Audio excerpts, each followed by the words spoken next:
अस्सलामुअलैकुम, my name is Maria Parveen and welcome to my YouTube channel. आज की इस वीडियो में हम MTS 301 के असाइनमेंट नंबर 1 को सॉल्व करेंगे, जिसकी ड्यू डेट हमारे पास 19 जून है। और ये असाइनमेंट आपके लेक्चर नंबर 12 से 17 के दरमियान से आई है, और जो क्वेश्चन यहाँ पे दिया गया है वो लेक्चर नंबर 15 से दिया गया है।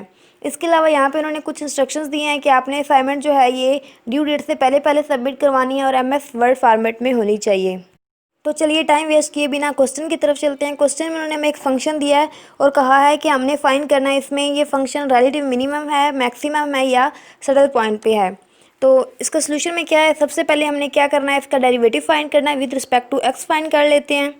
तो फंक्शन हमारे पास क्या है, 3x² minus x plus XY² plus 2। तो पहले इसका with respect to x derivative लेते हैं। तो जब हमने एक्स के विद रिस्पेक्ट डेरिवेटिव लेना है तो वाई जो है वो एज इट इज़ आ जाएगा, और जो भी कांस्टेंट वैल्यू होगी वो ज़ीरो हो जाएगी। तो फर्स्ट क्या है, 3x² था, जब उसका हमने डेरिवेटिव लिया तो 3 एज इट इज़ आ गया, और x² जो था उसका 2x आ गया। ये आपने MTS 101 में भी पढ़ा होगा। जब इसका हम डेरिवेटिव लेते हैं तो जो पावर में वैल्यू होती है वो वेरिएबल के साथ आ जाती है। तो 2x हो गया। उसके बाद माइनस एक्स था तो 1 एक वेरिएबल था, x जो था उसके साथ क्या आ गया, 1 आ गया। उसके बाद प्लस XY², x की जगह क्या आ गया, 1 आ गया। जब हम इसका डेरिवेटिव लेते हैं तो क्या आता है, हमारे पास 1 आता है। और उसके बाद y² था वो एज इट इज़ आ गया। प्लस 2 था, प्लस 2 में हमने क्या किया, वो जो कांस्टेंट था इसलिए उसकी जगह 0 पुट कर दिया। इसको सॉल्व किया, 3 2 6x हो गया, -1 प्लस y² हो गया। तो अब इसको y की डेरिवेटिव ले लेते हैं, y की रिस्पेक्ट। तो उसमें क्या करेंगे कि जो x की वैल्यू होगी वो 0 हो जाएगी, और जो कांस्टेंट वैल्यू होगी वो भी 0 हो जाएगी, और जो जहाँ पे भी y आएगा उसको हम डेरिवेटिव ले लेंगे। जैसे 3 जहाँ पे 3x² था वो 0 हो गया, -2x था, -x था वो भी 0 हो गया, और उसके बाद प्लस XY² था। तो x प्लस y² था, जब y² था तो 2 पावर 7 आ गई, 2xy हो गया। और उसके साथ प्लस 2 था, और वो जो 2 कांस्टेंट था उसके साथ यहाँ पे भी 0 आ गया। तो ये हमारा f(y) जब हमने इसका डेरिवेटिव लिया तो क्या हमारे पास आया, 2xy आया। उसके बाद लेट कर लेते हैं कि क्रिटिकल पॉइंट फाइंड करना है, तो f(x) को इक्वल टू 0 रख लेते हैं, और f(y) को भी 0 के इक्वल रख लेते हैं। तो जब हम इसकी वैल्यू यहाँ पे पुट करेंगे, इसको हम इक्वेशन 1 का नाम दे देंगे, और जब f(y) की वैल्यू 2xy को पुट करेंगे तो उसको भी 0 के इक्वल रख लेंगे, और इक्वेशन 2 जो है इसका नाम दे देंगे। तो अब इक्वेशन 2 से हम x और y की वैल्यू फाइंड करते हैं। 2xy इक्वल टू किसके है, 0 के है। तो जब 0 के है तो x किसके इक्वल हो जाएगा, 0 के, और y भी किसके इक्वल हो जाएगा, 0 के। तो यहाँ पे हमारे पास कौन सा पेयर बन रहा है, आंसर क्या आ रहा है, 0 0 बन रहे हैं। एक्स वाई के दोनों की वैल्यूज़ क्या आ रही हैं, 0 0 आ रही हैं। अब हम क्रिटिकल पॉइंट्स फाइंड कर रहे हैं, इसलिए अब हम इसको क्या करते हैं, इक्वेशन 1 में पुट कर लेते हैं। पहले x इक्वल टू 0 को इक्वेशन 1 में पुट कर लेते हैं, फिर स्टेप बाय स्टेप जो y है उसको इक्वेशन 1 में पुट कर लेंगे। तो पहले x इज इक्वल टू 0 इसको पुट करते हैं। जब हम इसको पुट करेंगे तो हमारे पास क्या आएगा, 6x है तो x की जगह 0 हो जाएगा। उसके बाद -1 है तो वो एज इट इज़ आ जाएगा, प्लस y² वो भी एज इट इज़ आ जाएगा। और जब इसको हम सॉल्व करेंगे, 6 0 मल्टीप्लाई 0 हो गया, -1 plus y² as it is आ गया इक्वल टू 0। अब y² इज इक्वल टू -1 इधर जाके क्या हो गया, प्लस हो गया। अब इसका हम जब लेते हैं, अंडर रूट लेते हैं, तो y इज इक्वल टू +-1 आता है। जब हम किसी वैल्यू का अंडर रूट लेते हैं तो हमारे पास आंसर किस में आता है, +- आंसर आता है। तो यहाँ पे y इज इक्वल टू +- हो गया। अब हमने x किसके इक्वल लिया था, 0 के, और y हमारे पास क्या आया, +-। तो यहाँ पे हमारे पास कौन सा पेयर बन रहा है, 0 + -1 का। उसके बाद y को इक्वल टू 0 रख के पुट कर लेते हैं इक्वेशन 1 में। तो हम y की वैल्यू में क्या कर देंगे, 0 पुट कर देंगे। यहाँ पे 6x - 1 एज इट इज़ आ गया, प्लस y², यहाँ पे y की जगह हमने क्या कर लिया, उसको 0 के इक्वल पुट कर लिया। तो जब हम 0 के इक्वल पुट करेंगे तो आंसर हमारा क्या आएगा, यहाँ पे 0 हो जाएगी वैल्यू। उसके बाद 6x - 1 इज इक्वल टू 0 हो गया। 6x अब यहाँ पे -1 था तो ये उस साइड जाके क्या हो जाएगा, प्लस हो जाएगा। तो x इज इक्वल टू 1/6। अब यहाँ पे गौर करें, y किसके इक्वल हमने रखा था, 0 के, और x किसके आया आंसर हमारा, 1/6 के। तो यहाँ पे हमारा कौन सा पेयर बनेगा, 1/6 एंड 0। हमेशा याद रखिएगा, x की वैल्यू हम पहले लिखते हैं और y की वैल्यू बाद में लिखते हैं। अब यहाँ तक हमने क्या किया, सबसे पहले डेरिवेटिव फाइंड किए हैं with respect to x and with respect to y। उसके बाद पार्शियल डेरिवेटिव फाइंड करने के बाद हमने क्या किया, क्रिटिकल पॉइंट्स फाइंड कर लिए हैं। क्रिटिकल पॉइंट्स फाइंड कर लिए हैं, 3 हमारे पास पॉइंट्स आए हैं। उसके बाद अब हमने क्या करना है, अब हमने सेकंड डेरिवेटिव लेना है एफ एफ एक्स एक्स का। तो जो एफ एफ एक्स था वो हमारे पास वैल्यू क्या आई थी, 6x - 1 + y²। अब इसका हम डबल डेरिवेटिव लेंगे तो वो क्या होगा, 6x का जब लेंगे तो 6 हो जाएगा, क्योंकि x है तो वो 1 के इक्वल होता है। जब हम x का डेरिवेटिव लेते हैं तो वो किसके इक्वल आता है, 1 के इक्वल आता है। और जब भी किसी कांस्टेंट का हम डेरिवेटिव लेते हैं तो वो किसके इक्वल आता है, 0 के इक्वल आता है। तो यहाँ पे 6x लिया तो क्या हो गया, 6 हो गया -1। अब यहाँ पे 1 क्या था, कांस्टेंट था, इसलिए ये 0 हो गया, और प्लस y²। अब हम x की रिस्पेक्ट ले रहे हैं डेरिवेटिव यहाँ पे, तो y की वैल्यू क्या हो जाएगी, 0 हो जाएगी, और आंसर क्या आ रहा है हमारे पास, 6 आ रहा है। उसके बाद एफ y की रिस्पेक्ट ले लेते हैं, डबल डेरिवेटिव y की रिस्पेक्ट ले लेते हैं। तो पहले हमारे पास एफ ऑफ एक्स किसके इक्वल आया था, 2xy के। तो अब उसको हम डबल डेरिवेटिव जब लेंगे तो क्या हो जाएगा हमारे पास, y का डेरिवेटिव ले रहे हैं तो y with respect to y क्या होगा, 1 हो जाता है। जैसे हमारे पास x का हम डेरिवेटिव लेते हैं तो 1 होता है, सेम इस तरह y का जब डेरिवेटिव लेते हैं तो वो भी हमारे पास क्या हो जाता है, 1 हो जाता है। तो साथ में क्या था, 2x था, 2x और 1 क्या आ गया हमारे पास, 2x आ गया।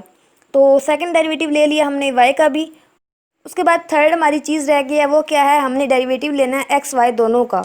वो लेने के लिए हमने क्या करना है, यहाँ पे वैल्यू में पुट कर देना, 6x - 1 + y² में पुट करते हैं। तो यहाँ पे 0 0 + 2y आ रहा है, ये किसके इक्वल आ रहा है हमारे पास, 2y के इक्वल आ रहा है। उसके बाद यहाँ तक हमने फिर क्या किया, फर्स्ट पार्शियल डेरिवेटिव लिया, उसके बाद क्रिटिकल पॉइंट्स फाइंड किए। कैसे किए, हमने एफ ऑफ एक्स को इक्वल टू 0 रखा था और एफ ऑफ वाई को। उसके बाद हमने डबल डेरिवेटिव ले लिए एफ ऑफ एक्स एक्स के भी और एफ ऑफ वाई वाई के भी, और साथ में एफ ऑफ एक्स जो है वो भी फाइंड कर लिया, एक्स वाई जो है वो भी फाइंड कर लिया, एफ ऑफ एक्स वाई भी फाइंड कर लिया है। और अब यहाँ पे हमारा मेन काम है जो इस क्वेश्चन में हमें कहा गया है, वो क्या है कि हमने फाइंड करना है कि आया ये फंक्शन जो है ये हमारे पास रिलेटिव मैक्सिमम है या रिलेटिव मिनिमम है, या फिर ये सैडल पॉइंट पे है। तो वो चेक करने के लिए हम कैसे चेक करते हैं, हमारे पास एक फार्मूला दिया गया है, ये आपके हैंडआउट्स में लेक्चर नंबर 15 में दिया गया है। मैं यहाँ पे मेंशन भी कर देती हूँ, आप लोग इसको देख लीजिएगा। और इसी में से ही यही स्टेटमेंट जो है यहाँ पे उन्होंने जो केस दिए हुए हैं 4-5, इन्हीं में से ही ये क्वेश्चन भी आया हुआ है। तो उस फार्मूले के हिसाब से यहाँ पे हम उसमें वैल्यूज़ 1 बाय 1 पुट कर देते हैं। और वहाँ पे जो हमने क्रिटिकल पॉइंट्स फाइंड किए थे, हमारे पास 3 आए थे, एक था 0 ± 1, तो वो हमने एक बार 0 1 ले लेना है और एक बार 0 -1 ले लेना है। उसके बाद एक और पॉइंट आया था 1/6 एंड 0, उस पर भी हमने जो है ये वैल्यूज़ जो है ये पुट करके देख लेना है। तीनों पॉइंट्स पे हम चेक कर लेते हैं। तो फर्स्ट ऑफ ऑल हम f of x x check करते हैं इस पॉइंट 0 1 पॉइंट पे। तो यहाँ पे हमारे पास जो है ये कांस्टेंट वैल्यू आई है एफ ऑफ एक्स एक्स की, किसके इक्वल आई है, 6 के इक्वल आई है, जैसे हमने ऊपर फाइंड की थी। तो 6 जो है ये क्या है, ग्रेटर देन 0 है। उसके बाद एफ वाई वाई जो है ये हमने ऊपर फाइंड किया था, 2x आया था हमारे पास। 2x में हम x की जगह क्या पुट करेंगे, एट पॉइंट 01 पुट कर रहे हैं। तो 0 जो है यहाँ पे ये हमारे किसकी वैल्यू है, x की वैल्यू है। तो 2x की जगह हम 0 पुट कर देंगे। तो 2 0 क्या होता है, 0। तो एफ ऑफ वाई वाई की क्या वैल्यू आ गई, 0 आ गई। उसके बाद एफ एक्स वाई में हमारे पास क्या आंसर आया था, जो हमने अभी ऊपर फाइंड किया है, वो क्या आया था, 2y आया था। तो 2y में भी हमने क्या पुट कर लिया, y की जगह 1 पुट कर लिया, क्योंकि हम किस पॉइंट पे फाइंड कर रहे हैं, 0 1 पे। तो 1 किसकी वैल्यू है, यहाँ पे y की वैल्यू है। तो y की जगह हमने 1 पुट कर लिया, तो आंसर क्या आया हमारे पास, 2 आया। उसके बाद यहाँ पे वो फार्मूला जिससे हमें पता चलेगा कि ये फंक्शन सैडल पॉइंट पे है, मिनिमम है या मैक्सिमम है, उसमें हम ये तीनों जो है ये 1 बाय 1 पुट कर लेते हैं। फार्मूला क्या है, D = f XX f y - f² xy। तो इसमें एफ ऑफ एक्स एक्स हमारे पास क्या है, 6 है, वो पुट कर दिया। एफ ऑफ वाई क्या है हमारे पास, 0 है, तो 0 को यहाँ पे पुट कर दिया। उसके बाद -f² है, तो ये हमारे पास क्या आया था, 2 आया था। एफ ऑफ एक्स वाई क्या आया था, 2 आया था, तो उसका स्केयर ले लिया।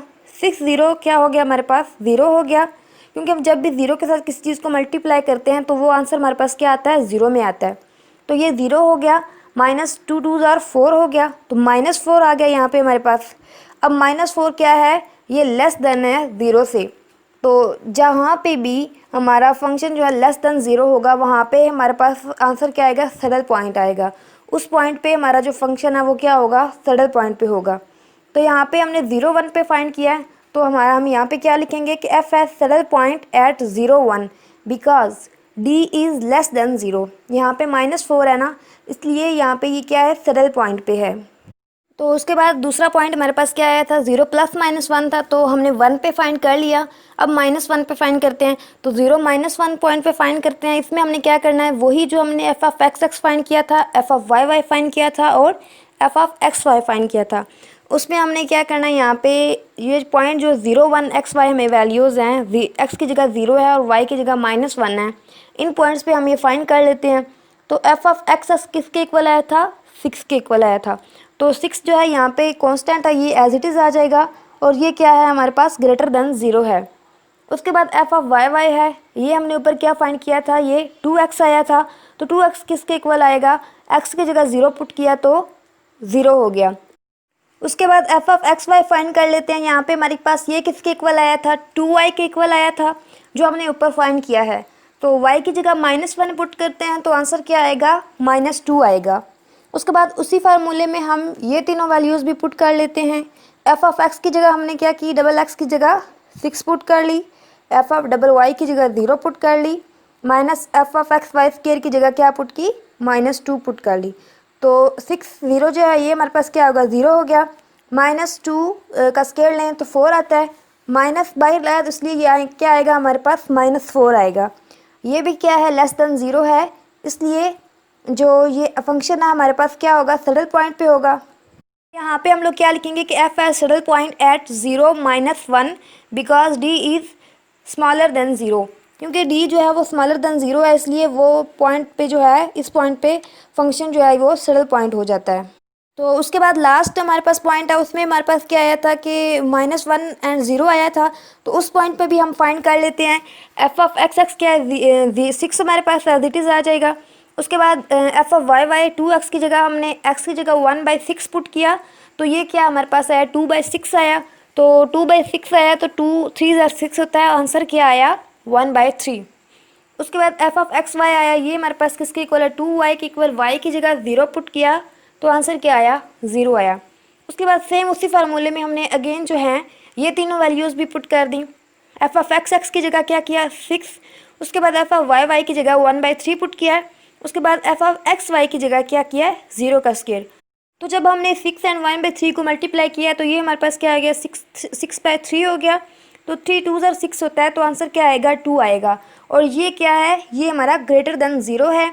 तो इसलिए यहाँ पे जो पॉइंट है, ऊपर दोनों लेस देन 0 थे, इसलिए सैडल पॉइंट पे थे। यहाँ पे हमारा जो एफ ऑफ एक्स एक्स है वो भी 6 है, मतलब ग्रेटर देन 0 है। और जो डी हमने फार्मूले में वैल्यूज़ पुट करके हासिल किया, आंसर 2 आया है, वो भी ग्रेटर देन 0 है। इसलिए ये फंक्शन जो है ये क्या होगा, यहाँ पे इन दोनों पॉइंट्स पे रिलेटिव मिनिमम होगा। और मैं अगेन आपको यहाँ पे कहना चाहूँगी कि आप लोग वो 4 या 5 केसेस दिए गए हैं, आप लोग उनको पहले देख लीजिएगा, फिर इस असाइनमेंट को सॉल्व कीजिएगा। इससे आपको बहुत ज़्यादा इजी होगा और आपको पता चल जाएगा कि हमारा जो आंसर आएगा वो इस केस में जो भी आंसर आता है तो वो ये रिलेटिव मिनिमम होगा या रिलेटिव मैक्सिमम होगा या सैडल पॉइंट पे होगा। तो ये आपके लेक्चर नंबर 15 में दिए गए हैं, आई थिंक 3rd पेज है, उस पर ये मेंशन किए गए हैं 3-4 केसेस। तो इसको आप लोग लाजमी देख लीजिएगा, ये वैसे MCQs में भी आ जाते हैं। तो आई होप कि आपको जो है मेरी वीडियो से काफ़ी हद तक गाइडेंस हुई होगी और आपको समझ आ गई होगी कि ये आपने असाइनमेंट जो है ये कैसे बनानी है। मज़ीद कोई भी क्वेश्चन हो तो आप लोग कमेंट सेक्शन में पूछ सकते हैं। इसके अलावा मेरा फेसबुक पेज, इंस्टाग्राम, ट्विटर का लिंक जो है वो भी मैंने डिस्क्रिप्शन में दे दिया है, आप लोग वहाँ पे भी मुझसे कॉन्टैक्ट कर सकते हैं। वीडियो अच्छी लगी हो तो प्लीज़ लाइक कीजिएगा, फ्रेंड्स से शेयर कीजिएगा और अगर चैनल पर न्यू है तो चैनल को सब्सक्राइब करना मत भूलिएगा।